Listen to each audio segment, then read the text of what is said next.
Bienvenue au cœur du crime, un podcast issu des archives d'Europe 1. Savez-vous que plus d'un tiers des crimes et délits commis en France sont traités par la gendarmerie nationale? Je m'appelle Yann Kermadec. Je suis commandant de gendarmerie. Je dirige une section de recherche dont la mission essentielle est une mission de police judiciaire.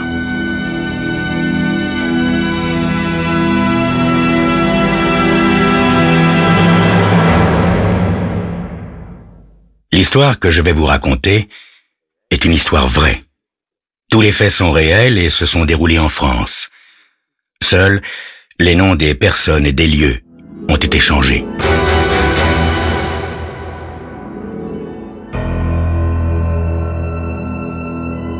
Il y a des jours comme ça où un impresario devrait rester chez lui et ne plus penser aux moyens de gagner $1. Le chauffage était nettement insuffisant dans la pièce qui me servait de bureau. Dehors, un vent glacial faisait tourbillonner de gros flocons de neige et les plaquait contre les devantures des magasins de l'autre côté de la rue. Les gens se déplaçaient avec difficulté et traversaient avec précaution au croisement. Le travail était comme la journée, c'est-à-dire affreux. J'avais auditionné 2 groupes. Dans la matinée, ça avait été un groupe de folk rock, chant et guitare, composé de 3 garçons barbus et d'une jeune fille à la longue chevelure. Ils chantaient quelque chose disant qu'ils se jetaient d'une falaise dans une voiture lancée à 200 à l'heure et que le monde n'était pas un endroit agréable. C'était toute l'originalité de leur numéro. Je leur dis que je les appellerais si quelque chose se présentait. Ils hurlèrent prêts à aller se coucher sur le trottoir et à se laisser mourir. Ils me déprimèrent. Peut-être n'aurais-je pas dû les écouter sitôt après mon petit déjeuner. 1 heure plus tard, ce fut un groupe psychédélique. 2 garçons et 2 filles avec des guitares électriques, plus un accessoiriste qui avait l'air d'un chien au poil hérissé, un garçon efflanqué avec d'immenses favoris. Il projetait des lumières colorées sur tout le groupe. Il me fit une démonstration, et je dis « sans les lumières, s'il vous plaît ». L'une des filles me dit « S'il vous plaît, monsieur Bradley, notre prestation repose sur les effets de notre éclairage psychédélique. » « Oui, d'accord, que je dis, mais rappelez-vous simplement que cet immeuble est plus vieux que moi. L'équipement électrique est vétuste aussi. Ne faites pas sauter les plombs, je vous en prie. » Ils firent du boucan avec leur guitare et les filles se tortillèrent et les lumières dorées, rouges et bleues me donnèrent un mal de tête. Je dis, oui, c'est bien, c'est pas mal. Laissez-moi vos noms et adresses et numéros de téléphone. Celui qui s'occupait des éclairages me dit « On peut travailler tout de suite, monsieur Bradley. On a eu du succès dans le Manitoba. » Je pensais alors, pourquoi est-ce qu'ils en sont partis? En fait, j'avais autant besoin d'un nouveau groupe psychédélique que d'un trou dans la tête. Mais c'était pas mauvais, remarquez, et je le leur dis. « Écoutez, je vous appellerai dans la minute même où quelque chose se présentera. »« Monsieur Bradley, nous avons vraiment besoin de travailler. » dit une des filles. « Tout le monde a besoin de travailler, mon petit. Je vais voir ce que je peux faire. » Alors l'éclairagiste dit « Nous ferions n'importe quoi, monsieur Bradley. Nous venons tout juste d'arriver en ville. Les affaires sont plutôt difficiles. » Et en fait, il était vraiment en train de me dire qu'ils étaient complètement fauchés. En fait, j'avais entendu et vu pire et je connaissais le propriétaire d'un café qui pourrait peut-être les employer. Je lui ai passé un coup de téléphone. Il me dit que les affaires étaient plutôt tartes. Il avait besoin de serveurs, mais il pouvait seulement les payer sur une base honnête de nourriture. Qu'est-ce que ça veut dire, ça? J'ai jamais entendu parler de ça. Je les nourris, je les paye pas, voilà ce que c'est. Je mis la main sur le téléphone et je dis au groupe psychédélique « Je crois pas que ça vous intéresse, les enfants. Tout ce qu'il peut faire, c'est vous nourrir. »« Nous acceptons, » dit l'éclairagiste. « Avoir à manger, c'est toujours quelque chose. » Quand ils partirent, j'essayais de me représenter ma commission sur ce marché. Quel pourcentage? 10% de 4 sandwichs au jambon? Alors, si ça continuait comme ça, j'allais très rapidement tomber dans la dèche, moi aussi. Je passais le reste de ma journée au téléphone et enregistrais un peu de travail. Un magicien pour la ville de Kent, dans l'Ohio, une chanteuse pour un saloon à Atlantic City et un comique pour un cabaret de Las Vegas. Je répondis à 2 types qui me demandaient des artistes que j'allais m'occuper d'eux, et je les oubliais dès que j'eus raccroché. Le premier type avait un petit nightclub genre taverne, voyez, et si je lui envoyais une chanteuse, il ne la lâcherait pas une seconde. Il allait lui courir après, la serrer, lui pincer les fesses et plus tard, je devrais écouter ses plaintes. Phil Quenk, le deuxième type, était un cas tout à fait différent. Lui, il possédait une boîte située sur les bords de l'Hudson, au-dessus de l'État de New York. Quenk avait l'habitude d'engager un orchestre de 3 musiciens ou parfois un chanteur de charme, mais je cessais de lui envoyer des artistes lorsque j'appris que ses clients leur menaient la vie dure. Ouais, il poussait des cris d'oiseaux quand le chanteur y allait de sa chanson, ou bien il lançait des pétards pendant que l'orchestre jouait. Je pensais que les clients de Quenk étaient tout simplement des dingues. Ils avaient l'habitude de venir prendre un peu de bon temps chez lui, voilà tout, mais en aucun cas je n'enverrai à nouveau mes artistes chez Quenk. Après tout, un impresario se doit de protéger un peu ses poulains de tous les cinglés du monde, non? La journée s'écoula. Je regardais ma montre, il était 4h30 et il faisait déjà nuit. D'ordinaire, je restais jusqu'à 5h. Aujourd'hui, il devait y avoir quelque chose qui ne marchait pas avec l'appareil de chauffage. Pendant toute la journée, j'avais eu froid, aussi froid que si je m'étais tenu dehors. Je rangeais mon bureau. Je ne manquerais sûrement aucune affaire en rentrant chez moi 1 heure plus tôt. Je prendrais un verre, je me promènerais en pantoufles. Peut-être même y aurait-il un programme intéressant à la télé, pour changer. Je mis mon pardessus et mon chapeau, et le téléphone sonna. C'était ma femme qui me rappelait que ce soir, c'était sa partie de bridge avec les filles et qu'elle m'avait laissé quelques tranches de viande froide et des œufs durs. « Et veille à tout nettoyer ensuite. Débarrasse la table, ne laisse pas tout en désordre. Et si cela ne vous ennuie pas trop, Monsieur Bradley, ne vous endormez pas sur le divan et ne laissez pas vos mégots de cigares dans mes cendriers. » Ok, que je répondis. Et je raccrochais. Bien sûr, elle avait raison au sujet des mégots de cigares.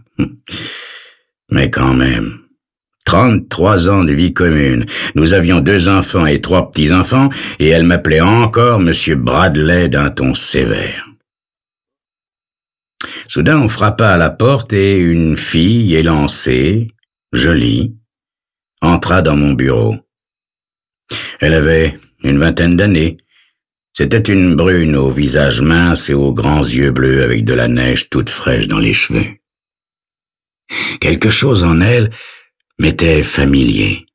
« Monsieur Bradley ?»« Oui, le seul et l'unique, c'est moi. » Elle jeta un coup d'œil sur sa montre, puis me regarda d'un air ennuyé.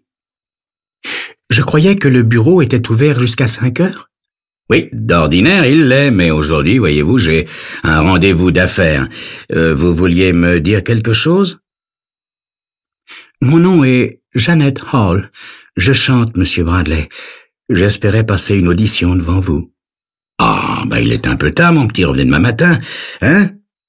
Monsieur Bradley, je suis désolée d'être venue juste alors que vous alliez partir, dit-elle. Et elle commença à se retirer. De la porte, elle se retourna vers moi et me dit « Monsieur Bradley, ce sera très difficile pour moi de revenir demain matin. » Je ne lui demandai pas pourquoi. Elle avait probablement ses raisons. Peut-être cela aurait été incorrect que je le lui demande. À la regarder, c'était juste une maigre gamine dont les yeux attiraient l'attention. Jolie, mais maigre. Dans la faible lumière qui provenait du couloir, elle fut une forme surgissant du lointain passé. Elle me fit tressaillir. Je réalisai alors qu'elle me rappelait ma propre femme 30 ans auparavant. Oui, Il y a 30 ans, je me serais précipité chez moi pour retrouver ma femme. Ce soir, j'avais même pas envie de rentrer à la maison. Elle était jeune et, je vous l'ai dit, très jolie, cette Janet. Et ce soir, ma femme et ses tranches de viande froide et son Monsieur Bradley et la triste neige grise et les gens glacés dans la rue m'avaient rendu mélancolique. Aussi, je dis, Mademoiselle Hall, voudriez-vous faire plaisir à un vieil homme qui a grand besoin de gaieté en dînant avec lui? La jeune fille allait-elle accepter de dîner avec moi et de mettre ainsi un peu de soleil dans cette triste journée? C'est ce que vous saurez dans quelques instants.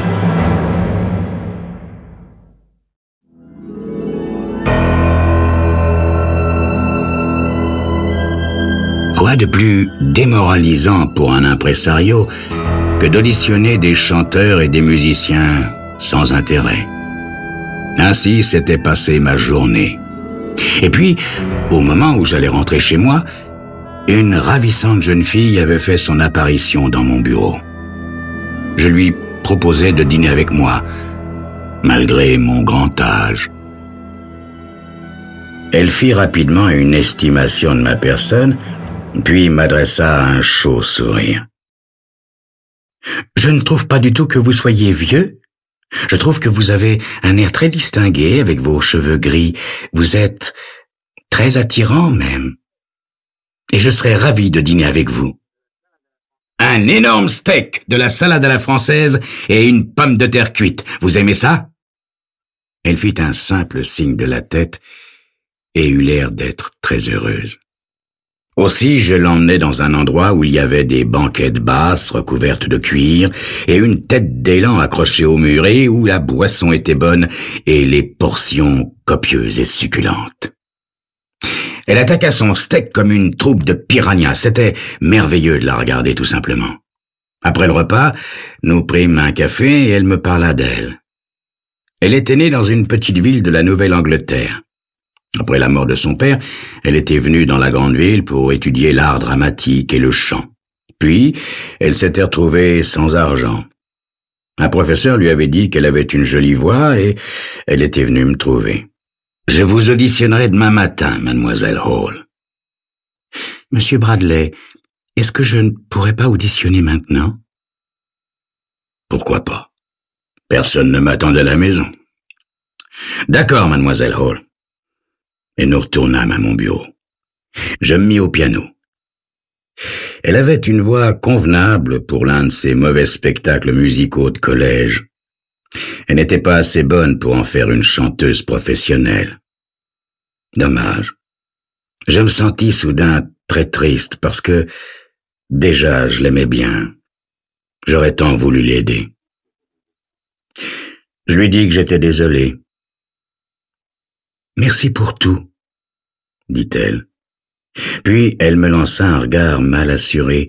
« Monsieur Bradley, est-ce que ça vous dérangerait si je restais ici pour la nuit? »« Quoi, ici? Ici, dans mon bureau? » Voyez-vous, monsieur Bradley, la raison pour laquelle je voulais que vous m'écoutiez chanter ce soir, c'était que, si vous m'aviez apprécié, je vous aurais demandé une avance et j'aurais pris une chambre à l'hôtel. Je lui offris 25 $ et elle dit « Non, je vous remercie, monsieur Bradley. »« Mais c'est un prêt !»« Non, je vous remercie. Je voulais juste un endroit où passer la nuit. » Son orgueil était tenace. « Mais vous allez geler ici. Il baisse le chauffage. Il doit faire très froid la nuit ici. »« Ça m'est égal.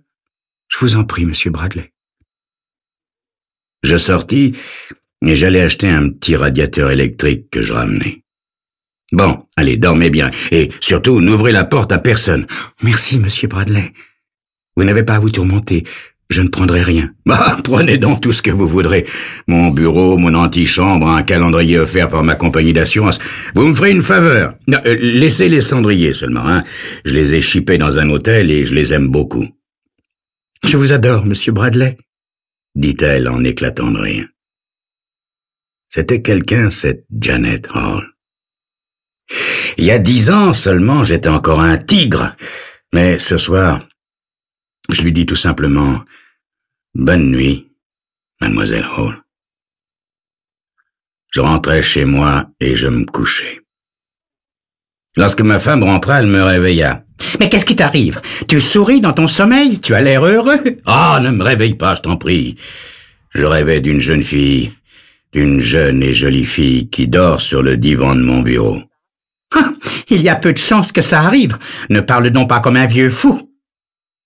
Telles furent les paroles immortelles de ma chère et tendre épouse. Et je me rendormis. Dans la matinée, Janet avait effectué un travail de nettoyage remarquable. Elle avait balayé plancher, lavé les fenêtres sales. Comment trouvez-vous cela, Monsieur Bradley? Je pris le téléphone et demandai au portier qu'il me monte un copieux petit déjeuner. Le café était très fort et la pâtisserie danoise très fraîche.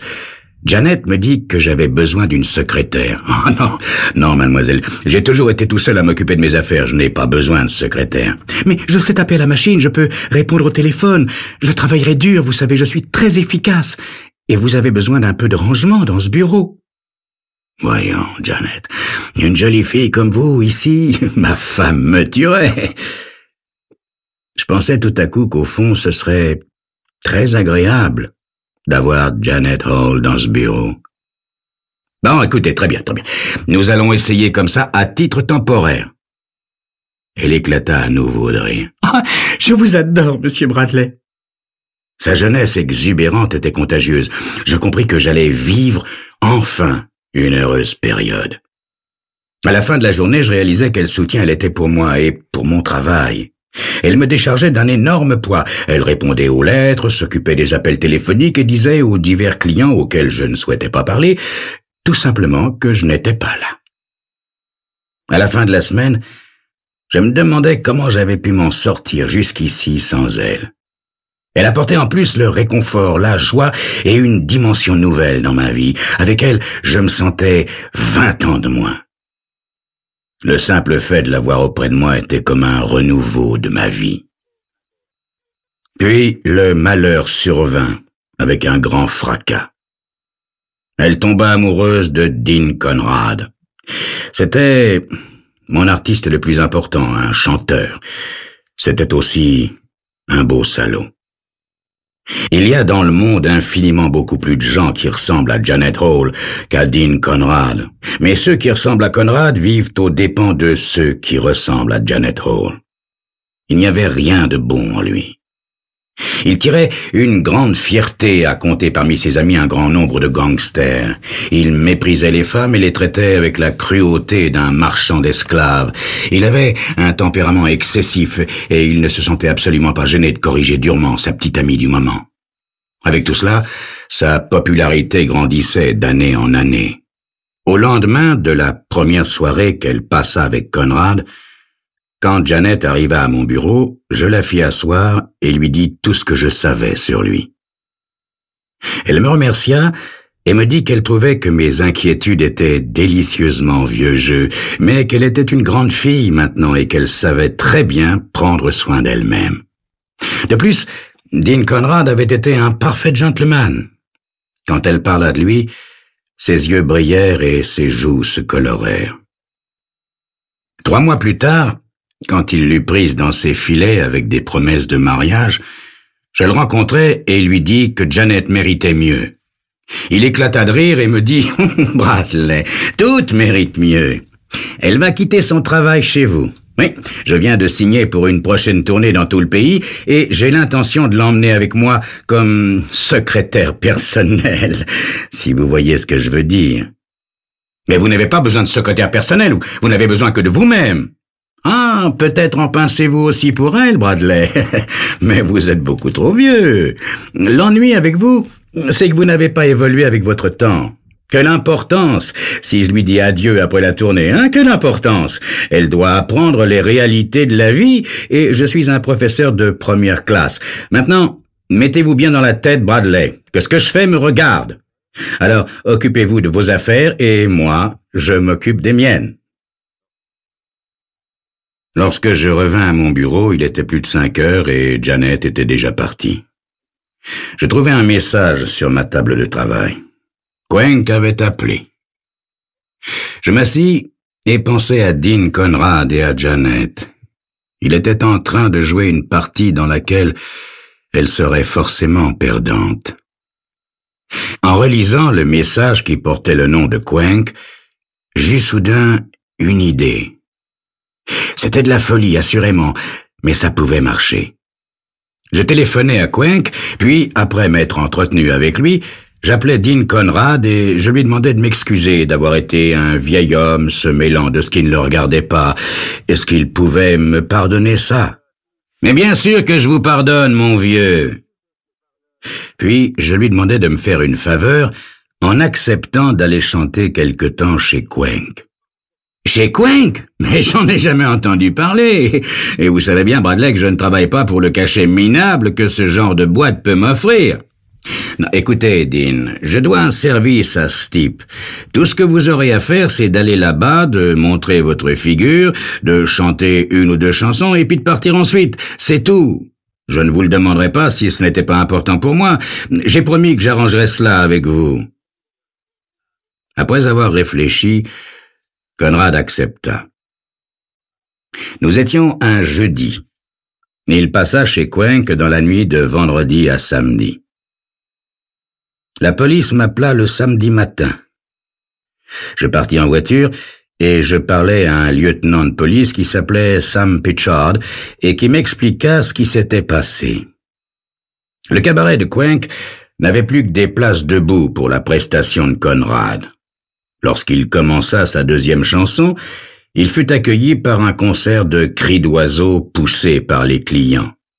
Là-dessus, Conrad s'en prit à l'un des braillards et lui asséna une bouteille sur la tête, assommant le mécréant. Cela avait rendu furieux un barbu de l'assistance qui avait alors lancé un pétard, ce qui avait déclenché un tir général de pétards de la part des autres clients. Puis, quelqu'un avait profité de l'excitation générale pour tirer sur Conrad et le tuer. Les clients du cabaret, en proie à la panique, étaient sortis en vitesse et s'étaient évanouis dans la nuit. Aussi, pas un seul témoin ne s'était présenté. « Je peux imaginer ce que vous devez ressentir, » me dit le lieutenant de police avec sollicitude. « Non, non, lieutenant, je ne pense pas que vous le puissiez. » Il hocha la tête en ayant l'air de comprendre. Il partait lorsque Cuenck survint. « Désolé pour ce qui s'est passé ici, monsieur Bradley. »« Ah ben oui, Cuenck, qui aurait pu prévoir une chose pareille. Ça va sûrement faire du tort à la réputation de votre cabaret. »« Ah ben c'est sûr. Un drame comme celui-là, c'est le deuil pour une boîte. Je vais vous dire une chose, monsieur Bradley. Je crois bien que c'est l'un de mes concurrents qui a monté toute l'histoire pour me couler. »« Non. » Si, je suis sûr de cela, Bradley. Bien sûr, la salle était peu éclairée et on n'y voyait pas grand-chose, mais j'ai aperçu ce type barbu qui a lancé le premier pétard. Je connais bien les gens qui fréquentent ordinairement ma boîte. C'était pas un des habitués, voyez. Ce barbu a pu être envoyé ici pour faire le coup. Personne ne l'a vu tirer le coup de feu. Il y a une chose dont je suis certain, c'est que je l'avais jamais vu auparavant. Ça n'était pas tout à fait exact. Cuenck m'avait vu à plusieurs reprises dans mon bureau, mais jamais, c'est vrai, jamais portant une barbe noire, une perruque et des faux sourcils, le déguisement que j'avais revêtu le vendredi soir lorsque j'avais tiré le coup de feu qui avait fait sortir Dean Conrad de la vie de Janet. Je suis désolé, monsieur Bradley. C'était sans doute votre artiste le plus connu et le plus important. Oui. Merci, Cuenck, lui dis-je en souriant crânement, mais je crois que je m'en remettrai. Oui, je crois que je m'en remettrai. Et je me mis à penser à Janet.